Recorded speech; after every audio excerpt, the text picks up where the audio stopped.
Have you ever walked past a street artist and seen them doodling random things all over the wall and wondered what on earth that is about? Well, today I'm going to explain to you what that is.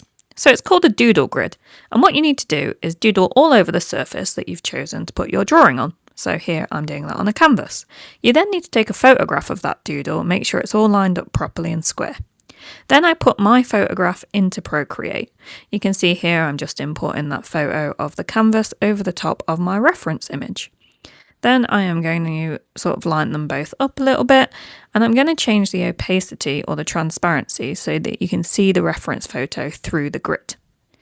The next thing that I'm going to do is I'm going to try and just adjust where my reference photo is on that canvas so I can make the composition a little bit more pleasing to me.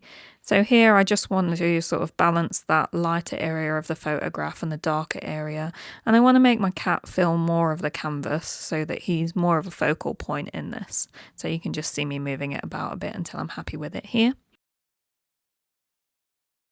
Next, I'm going to use that reference photo to line up with my actual canvas, and I'm going to draw my outline. So because I can see the reference photo through the doodles, I can see where all the key sort of focal points of my cat are to then transfer them over.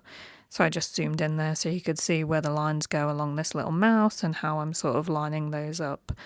This grid is actually a lot more accurate than the typical gridding method, and I'm also a lazy person, so I just don't want to get a ruler out and have to draw straight lines all the time, so this makes my life a bit easier. It also frees up my thinking, so I get to sort of doodle and play around before I start my more serious and focused artwork. So the next thing that I'm doing is I'm taking an orange and I'm painting that all over the canvas.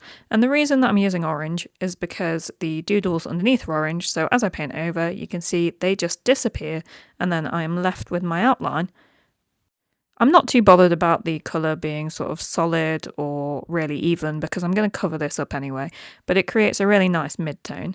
And then you can just see here that I can still see all of the outline underneath all of that paint, and I'm ready to start working.